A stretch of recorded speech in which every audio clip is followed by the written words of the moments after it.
Good morning friends, आप सभी का सीधा प्रयास में स्वागत है। जैसा कि आज हम लोग क्या पढ़ने वाले हैं, वेक्टर्स पढ़ने वाले हैं। वेक्टर्स क्लास 11th का, ठीक है। तो वेक्टर्स को ऑब्वियस सी बात है कि वेक्टर को हम लोग क्यों पढ़ रहे हैं आज हमें ये मालूम चलेगा। यहाँ पे देखिएगा, सिंपल सी बात है कि vector, why we need to study a vector. यहाँ पे हम लोग क्या करते हैं, क्वांटिटीज का मेजरमेंट क्लासिफाई, सिंपल से क्वांटिटीज को डिफरेंट पार्ट्स में हम लोग जो डिवाइड करते हैं, तो वो स्केलर है या वेक्टर है, वो आज हम लोग पढ़ेंगे। क्वांटिटीज क्या है, सिंपल सी बात, हम लोग मार्केट जाते हैं, कोई भी चीज सामान हम लोग खरीदते हैं तो उसका क्या होता है, मेजरमेंट होता है। क्लियर है। यहाँ पे हम लोग क्या देखते हैं, फिजिकल क्वांटिटी सिंपल से क्या बोलता है, physical quantity is a properties of, physical quantity is a properties of material. Material क्या है, जो हम लोग मार्केट से परचेज करते हैं। तो अब है क्या प्रॉब्लम कि जो हम लोग सामान खरीद कर ला रहे हैं वो स्केलर है या वेक्टर है, तो उसी को हम लोग यहाँ पे डिफ्रेंशिएट करने वाले हैं। फिजिकल क्वांटिटीज को क्या बोला गया, स्केलर में डिवाइड करते हैं और वेक्टर में डिवाइड करते हैं, ठीक है। जैसा कि यहाँ पे देख रहे हैं कि आज हम क्या पढ़ेंगे, स्केलर पढ़ने वाले हैं, वेक्टर पढ़ने वाले हैं, एंगल बिटवीन टू वेक्टर्स पढ़ेंगे, रिजॉल्व इट्स कंपोनेंट पढ़ने वाले हैं।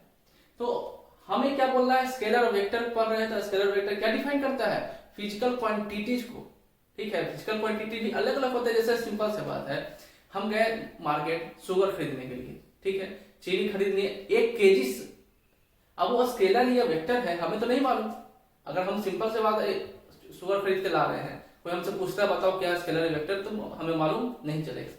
तो वहां पे ही क्वांटिटीज को अब क्या बांटा गया है, स्केलर और वेक्टर में बांटा गया है, ठीक है। चलिए हम लोग देख रहे फिजिकल क्वांटिटीज क्या होते हैं, ध्यान से देख लीजिएगा।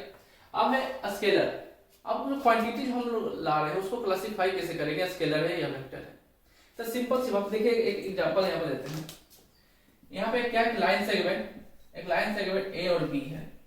क्लियर सी बात है। ये इस लाइन सेगमेंट में हमें क्या देने पड़ेगा, इसका लेंथ, इसका मेजरमेंट करने के लिए क्या मालूम होना चाहिए, इसका लेंथ मालूम होना चाहिए। इसका लेंथ कितना लिखे हैं, 5 सेंटीमीटर।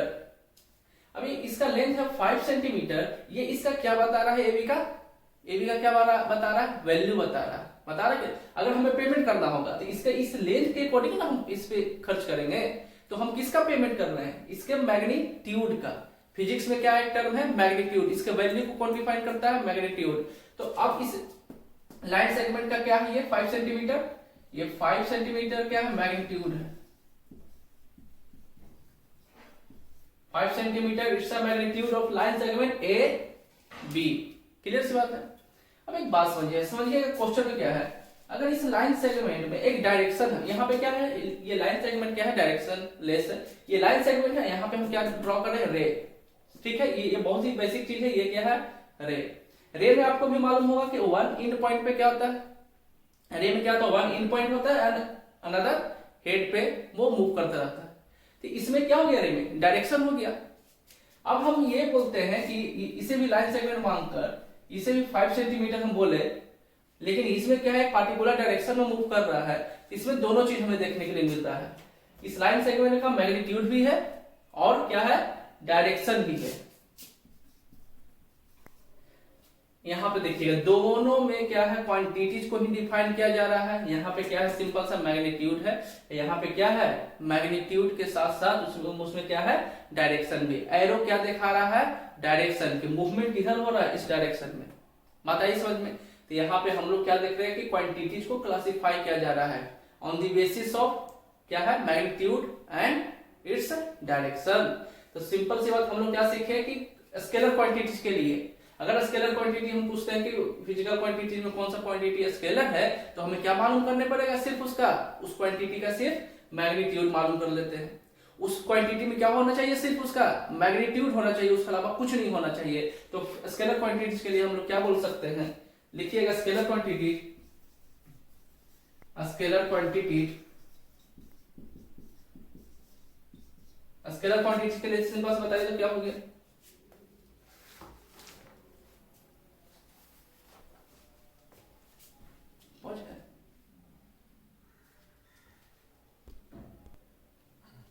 जैसा कि हम लोग सिंपल सी बात अभी क्या पढ़ा, स्केलर क्वांटिटीज के लिए क्या होना चाहिए, स्केलर क्वांटिटीज के लिए क्या होना चाहिए, क्या बोल सकते हैं, quantity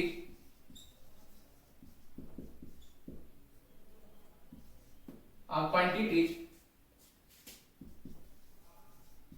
that has only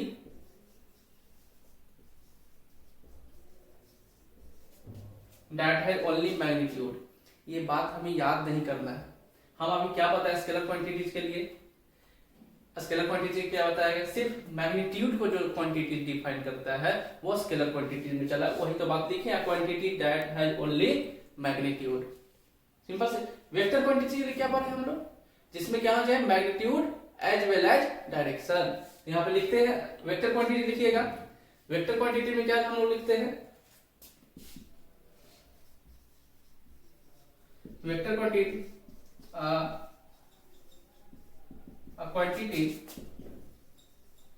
that have both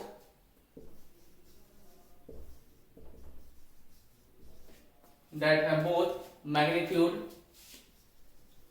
and क्या है डायरेक्शन। क्या बोला गया है कि डायरेक्शन भी होना चाहिए और मैग्नीट्यूड भी होना चाहिए। बात आई समझ में कि हम लोग वेक्टर क्वांटिटी स्केलर क्वांटिटी क्यों पढ़ रहे हैं, किसको डिफाइन करता है, फिजिकल क्वांटिटीज को। फिजिकल क्वांटिटीज क्या है, ऑब्वियस सी बात है, फिजिकल क्वांटिटी क्या बोला गया है, is the property of material. Simple सी बात, हम लोग सामान खरीदने के लिए जाते हैं, हमें भी मालूम होना चाहिए कि हम जो सामान खरीद रहे हैं वो स्केलर या वेक्टर है। ठीक है, तो यहां तक हम लोग पढ़ लिए। अब देखिएगा यहाँ पे क्या नेक्स्ट पॉइंट क्या है, एंगल बिटवीन टू वेक्टर्स। अब आगे चैप्टर में हम लोग चलते हैं। ये तो थोड़ा बेसिक नॉलेज हो गया कि हाँ स्केलर क्या है, वेक्टर क्या है, फिजिकल क्वांटिटीज क्या है, वेक्टर स्केलर क्यों पढ़ रहे हैं। ठीक है, आप देखिएगा क्या बोला है, angle between two vectors. Angle between two vectors यहाँ से क्लियर है, स्केलर क्वांटिटी वेक्टर, इसे क्लियर करते हैं, रख रहे हैं हम।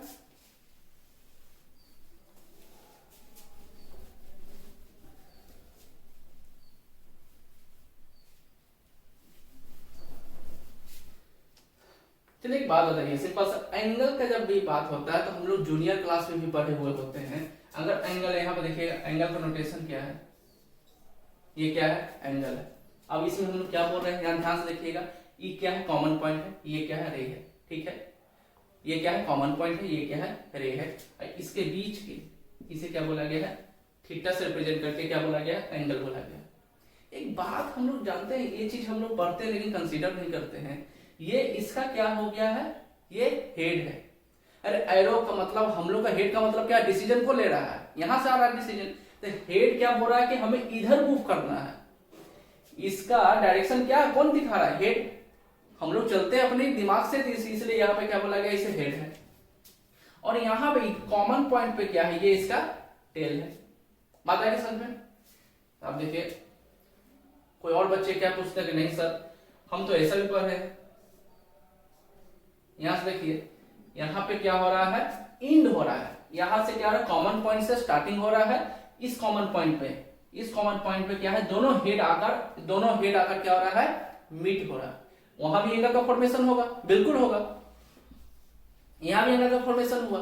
तो अब तो वहां पे बोलेगा, यहाँ तो आप बोले थे कि हेड से मूवमेंट हो रहा है, अरे यहाँ भी जो डायरेक्शन देखा जा रहा है मीटिंग का, वो भी कहाँ का, हेड के थ्रू ही है। बात आ रही समझ में। यहाँ पे एंगल का ये बहुत ही बेसिक बता रहे हैं, यहाँ पे आपको कोई प्रॉब्लम नहीं होना चाहिए। अब देखिए ये बताने का पर्पस क्या है, हमें क्या पढ़ना है, एंगल बिटवीन टू वेक्टर्स। जब हम वेक्टर्स का नाम सुन लेते हैं तो हमें क्या लगता है, थोड़ा सा डर। अब क्या नया पढ़ने वाले हैं, कुछ नया नहीं है, जो हम लोग बेसिक पढ़ने में बस वही है। हम क्या सीखे, देखिए एंगल के लिए क्या होना चाहिए। अब यहाँ पे हमें क्या बोला गया है, चलिए लिख लेते हैं।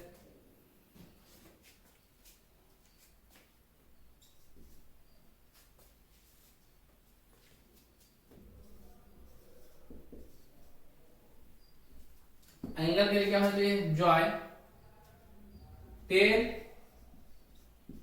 To tell.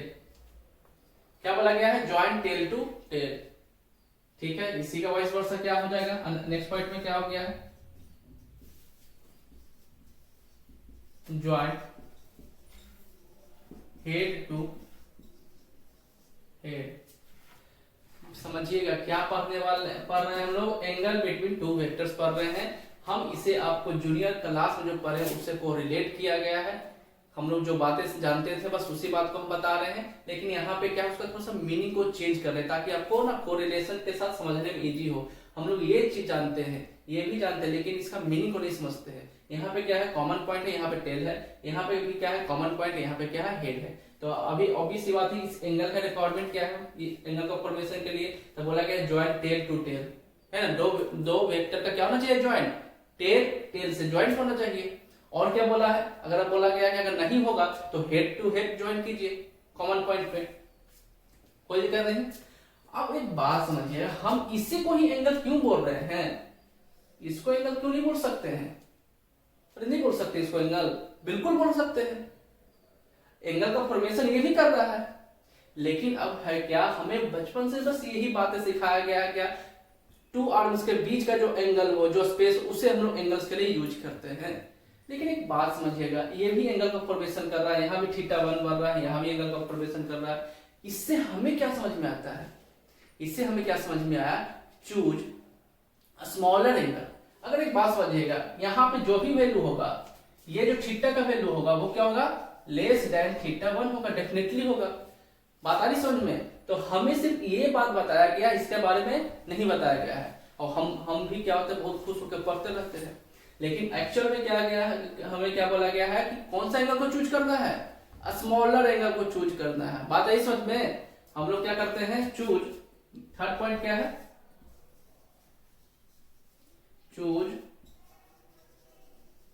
Smaller angle. अरे बोलो, क्लियर है? क्या पर है, ये जो हम लोग पढ़ रहे हैं, ये एंगल बिटवीन टू वेक्टर को हम लोग, एंगल बिटवीन टू वेक्टर को हम लोग क्या क्लासिफाई करेंगे, किसमें, ज्वाइंट टेल टू टेल में, ज्वाइंट हेड टू हेड में, और क्या होना चाहिए, चूज स्मॉलर एंगल। ठीक है, यहाँ तक कोई प्रॉब्लम नहीं। चलिए यहाँ पे कुछ एग्जांपल देते हैं, यहाँ से समझ गए ये क्या है, थीटा, थीटा का वैल्यू क्या है, थीटा 1 से लेस है, दोनों एंगल का फॉर्मेशन कर रहा है, लेकिन हमें क्या चूज करना, स्मॉलर एंगल।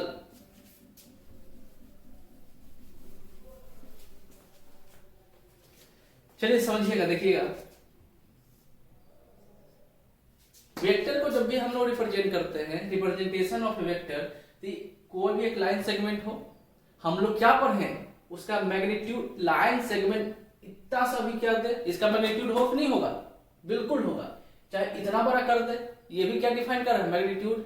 ये भी मतलब समझ आ रहा है बात, कोई भी अगर हम इस तरह कुछ रैंडमली कुछ हम ड्रॉ कर देते हैं, वो अपना मैग्नीट्यूड शो कर रहा है, लेकिन इसका डायरेक्शन शो खुद नहीं कर पाता है। तो डायरेक्शन के लिए हमें ये दिखाने पड़ेगा। तो जब मैग्नीट्यूड और डायरेक्शन आ जाता है तो उसे क्या बोलता है, वेक्टर बोला गया है। अब देखिएगा यहां पे हम क्या बोल दिए, यहां पे देखिएगा ये क्या है, 45 डिग्री है, 45 कुछ ज्यादा कम वैल्यू ले रहे हैं, यहां पे क्या लिखते हैं, 125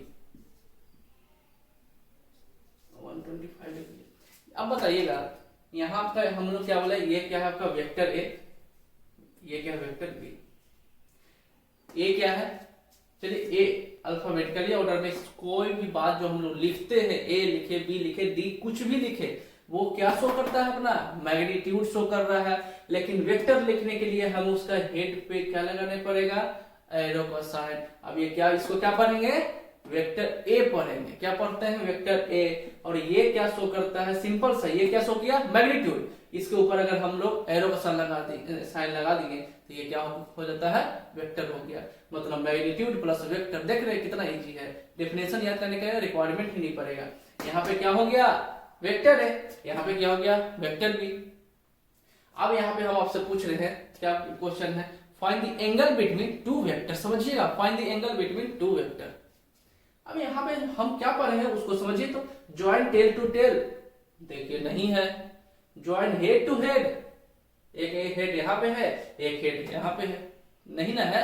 देखिए ये रिक्वायरमेंट आ गया यहाँ पे, इसीलिए बहुत ही इंपॉर्टेंट है, उसको छोड़िएगा मत। अब इसको क्या कर सकते हैं, इसे क्या कर सकते हैं, ठीक है। ये कौन सा वेक्टर, वेक्टर ए है। ये कौन सा वेक्टर है, ये वेक्टर बी है। यहां पे क्या किया, दोनों के हेड को क्या कर रहे हैं हम, ज्वाइन कर रहे हैं। अब यहाँ पे ऑब्वियस सी बात है, कौन सा एंगल लेना है, ये एंगल थीटा लेना है। कौन सा एंगल, एंगल थीटा लेना है। अब एक बात बताइए, थीटा का वैल्यू क्या होगा, अब हम कैसे इसको कोरिलेट करें। तो कोई भी टेंशन वाली तो बात है नहीं। क्या टेंशन, क्यों नहीं टेंशन लेना है, यहां से देखिए इसको हम क्या करा, यहाँ पे डॉटेड लाइन से दिखा देते हैं, ब्लैक मार्कर। यहां पे देखिए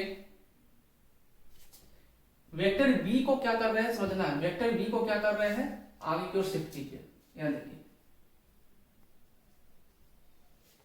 समझिएगा बात को। यहां पे क्या क्या वेक्टर, ये कौन सा लाइन है, ये वेक्टर बी है, यहां से उठाकर यहां ले आए। समझ रहे हैं क्या क्या हम लोग सीख रहे हैं, समझिएगा। यहां से उठाकर यहां कब ला सकते हैं, यहां पे बोला गया है कि ऑब्वियस सी बात है, उसका कोई प्रॉपर्टी होगा तब तो। एंगल जो यहां पे क्या है, ये वेक्टर ए है, उसको हम लोग क्या इस फॉर्म में लिख सकते हैं। यहाँ पे देखिए तो वेक्टर ए लिख देंगे। वेक्टर ए को भी क्या बताया, ये हेड क्या होता है, डायरेक्शन शो कर रहा है। अगर आप इस तरह लिखते हैं तो वो डायरेक्शन ये भी शो कर रहा है, लेकिन चेंज कर दिए ना। वेक्टर का डायरेक्शन मेरा राइट है चेंज करने का, या आपके पास नहीं ना है। तो इसका मतलब हम लोग क्या समझ गए एक बात और, कि वेक्टर का अगर हम लोग प्लेसमेंट करते हैं तो वो कैसा शिफ्टिंग होना चाहिए, पैरेलल शिफ्टिंग होना चाहिए। पैरेलल शिफ्टिंग क्यों होता है, क्योंकि उसका डायरेक्शन चेंज हम लोग नहीं कर सकते। यहां देखिए ये क्या है, वेक्टर ए है, यहां पे देखिए वेक्टर ए है, इसको हम इस रूप में नहीं लिख सकते हैं। क्यों, अगर लिख देगा तो डायरेक्शन चेंज हो जाएगा। ठीक है, इसीलिए क्या बोला गया, वेक्टर का क्या पॉसिबिलिटी हो सकता है, आप शिफ्ट कीजिए ना, किसके अकॉर्डिंग, पैरेलल शिफ्टिंग कीजिए। पैरेलल शिफ्ट नहीं समझ में आया, ये वेक्टर अगर ए है, इसका पैरेलल शिफ्टिंग कराना है, समझिएगा क्या क्या कर सकते हैं। यहां पे देखिएगा इसी फॉर्मेट में यहां पे आ गया, ये वेक्टर ए है, ये भी वेक्टर ए है, और क्या कर सकते हैं, इसको यहां से उठाकर यहां लिखना है। कैसे लिखेंगे, ये देखिए वेक्टर ए है, अरे डायरेक्शन चेंज हुआ नहीं हुआ, लेकिन शिफ्टिंग हो गया, पॉसिबल हो गया। यहां से उठाकर यहां लाए, यहां से उठाकर यहां भी ले आए। बात आ गई समझ में। पैरेलल शिफ्टिंग का मतलब उसका डायरेक्शन को चेंज नहीं करना है, लेकिन उसको आप शिफ्ट कर सकते हैं। तो वो कहां पॉसिबल होगा, सिर्फ पैरेलल में। चलिए क्या क्या हम यहाँ पे क्या बोले थे, यहाँ पे इसका हेड है, यहाँ पे क्या है, इसका टेल से ज्वाइन है। इसको क्या कर दिया, हम आगे फॉरवर्ड कर दिए। अब हम लोग क्या जान गए हैं, यहाँ देखिए वेक्टर बी है, ऊपर में वेक्टर क्या है, ए है, और दोनों वेक्टर का क्या ज्वाइंट हो गया, टेल ज्वाइंट हो गया। तो हम लोग क्या जानते हैं, यहाँ देखिए ये क्या एंगल का फॉर्मेशन कर दिया, एंगल थीटा। अब यही ना पूछ रहे कि बताओ एंगल का वैल्यू बताओ दो वेक्टर के बीच में। तो फर्स्ट ऑफ ऑल आपको क्या रिक्वायरमेंट है, उस वेक्टर को जब भी हम लोग एंगल फाइंड करेंगे तो आपको मालूम होना चाहिए कि वो हेड टू हेड और टेल टू टेल ज्वाइंट है या नहीं है। अब मालूम हो गया, यहाँ देखिए अब इसका फॉर्मेशन, ये क्या है, वेक्टर ए है, और ये वाला क्या हो गया,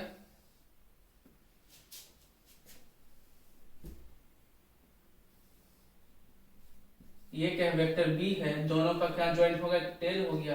ये एंगल क्या है, थीटा है, एंगल थीटा। अब इसका वैल्यू बताइए। तो एक बार बताइएगा, ये कैसा लाइन है, स्ट्रेट लाइन है। स्ट्रेट लाइन कितना डिग्री का होता है, 180 डिग्री का होता है, जिसमें क्या हो गया, ये 125 हो गया। ये जब 125 हो गया, ये टोटल क्या 180 है, जिसमें से ये 125 हो गया, तो इधर जो एंगल जो बनेगा वो कितना बनेगा, ऑब्वियस बात है क्या बचेगा, 180 माइनस 125, 180 माइनस 125, इसका रिजल्ट कितना आ गया, कोई प्रॉब्लम नहीं है। 180 माइनस 120 करो, कितना बच गया, 60 में 105 कर तो क्या बच गया, 55 डिग्री। तो यहाँ थीटा का जो वैल्यू होगा, इस एंगल ये थीटा का वैल्यू कितना आ गया, 55 डिग्री। अब बात आगे समझ में, देखिए समझिए तो बहुत इजी है। अभी तक हम लोग कुछ नया नहीं पढ़ रहे हैं, सिर्फ उसका ना नेमिंग चेंज कर रहे हैं। अभी तक कुछ नया नहीं पढ़े हैं। आप जो बचपन में करते हैं, बचपन का मतलब क्या, जो हम लोग इससे पहले 9, 10, 7, 8 में जो सीखे बस वही काम कर रहे हैं, लेकिन थोड़ा सा नेमिंग है, चेंज है। हम लोग ये काम करते हैं लेकिन उसका मीनिंग नहीं समझते हैं। Joint tail to tail, joint head to head. अब देखिए यहाँ ज्वाइंट टू टेल हो गया। अब कोई बच्चा कहेगा नहीं सर एक बात बताइए, हमें हेड टू हेड ज्वाइंट कर देना है, क्या बोले, क्या होना चाहिए, पैरेलल शिफ्टिंग होना चाहिए। तो ये कौन सा एंगल है, यहाँ पे सॉरी ये कौन सा रे है, वेक्टर ए है। अब ये इसका पैरेलल शिफ्टिंग क्या पॉसिबल हो सकता है, इसका पैरेलल शिफ्टिंग देखिए तो ये हम लोग कर सकते हैं। ये देखो पैरेलल शिफ्टिंग हो गया पॉसिबल। देखिए तो यहां से जो एक होगा ये क्या होगा, ये कौन सा है, वेक्टर बी है, क्या है, वेक्टर बी है। अब यहाँ का एंगल आपको मालूम करना है, क्या करना है मालूम, यहाँ का एंगल, यहाँ का थीटा मालूम करना है। तो यहाँ पे भी एंगल का फॉर्मेशन हो रहा है, यहाँ भी एंगल का फॉर्मेशन जो हो रहा है वो वेक्टर का हेड टू हेड ज्वाइन करके, यहाँ से जो हम लोग निकाले टेल टू टेल। तो जो आपका ऑब्वियस बात है, जो आपको हम इजी लग रहा है उससे आप एंगल का फॉर्मेशन कर सकते हैं। फिर क्या पढ़ना है, रिजॉल्व इट्स कंपोनेंट। यहां तक आगे समझ में, थोड़ा कोई प्रॉब्लम होगा तो बताइएगा, बीच बीच में नहीं समझ में आया कमेंट कीजिएगा, फिर से बताने की कोशिश करेंगे। Resolve it's component. Resolve it's component सुनने पे बहुत अजीब लगता है। देखिए सिंपल सी बात, अभी क्या बोले, ये क्या है, वेक्टर है, वेक्टर का नाम देते हैं वेक्टर बी है। ये क्या है, एक स्पेस है, फ्री स्पेस में, ठीक है। हम लोग क्या जानते हैं, ये देखिए एक्स वाई, ये क्या है, एक्स वाई प्लेन है, ये कौन सा एक्स वाई प्लेन है। तो हमें क्या बोलना है, ये वेक्टर ए जो है उसको कहाँ रख दिए हैं, एक्स वाई प्लेन में। वेक्टर ए कहाँ पे रखा हुआ है, एक्स वाई प्लेन में रखा हुआ है। हमें क्या पढ़ना है, रिजॉल्व इट्स कंपोनेंट।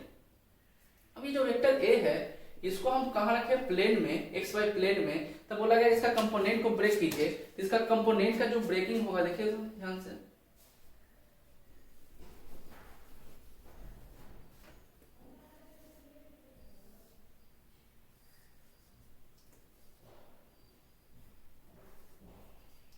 इसका कंपोनेंट को ब्रेक करना है, तो ध्यान से देखना है।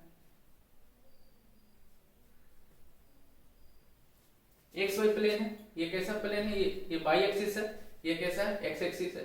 यहाँ पे हम लोग क्या देख रहे हैं, अब देखिएगा ये वेक्टर जो है, वेक्टर बी, ये उसका डायरेक्शन को शो कर रहा है, ठीक है। लेकिन डायरेक्शन को शो करने के लिए ना, अब एक बात बताइए, हम यहाँ से ये लाइन को ड्रॉप कर दिए, हम पूछे बताओ किस डायरेक्शन में है, तो आप नहीं बोल सकते हैं। देखिए डायरेक्शन का सेंस होना चाहिए, इसे क्या बोलते हैं, नॉर्थ, इसे ईस्ट, इसे क्या है, साउथ, ये वाला क्या है आपका वेस्ट।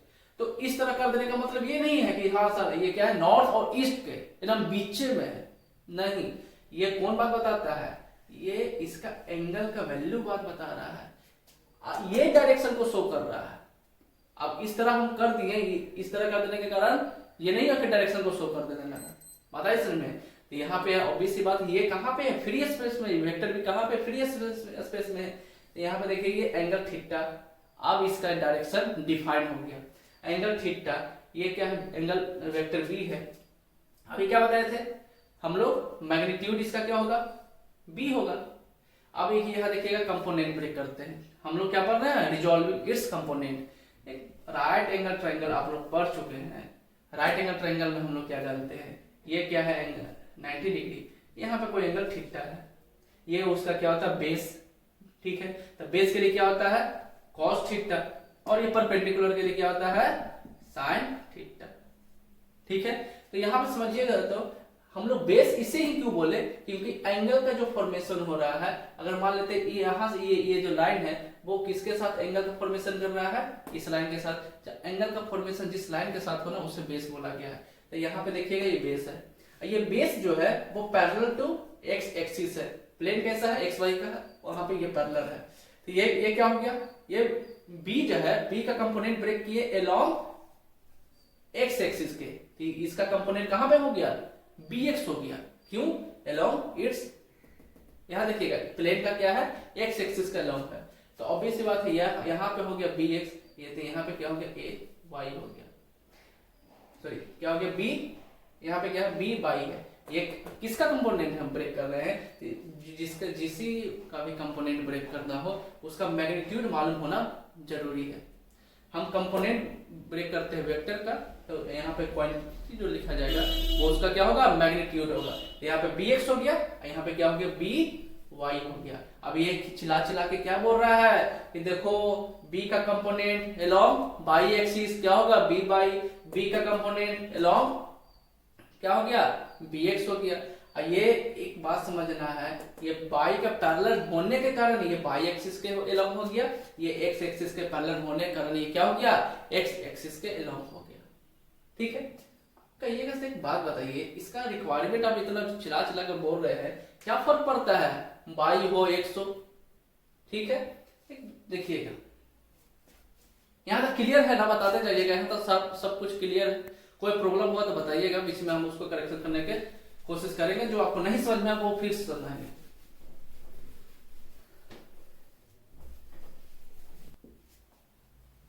चलिए यहाँ पे देखिए प्लेन कैसा है आपका, एक्स वाई प्लेन है। वहां पे क्या है, एक वेक्टर है, वेक्टर का यहाँ पे क्या है 5 यूनिट, यह क्या 5 यूनिट मैग्नीट्यूड है, 5 यूनिट क्या है इसका 5 यूनिट मैग्नीट्यूड है। अब यहाँ पे देख रहे हैं हम यहाँ पे ऑलरेडी क्या दिए हुए हैं, एंगल का वैल्यू दिए हुए हैं।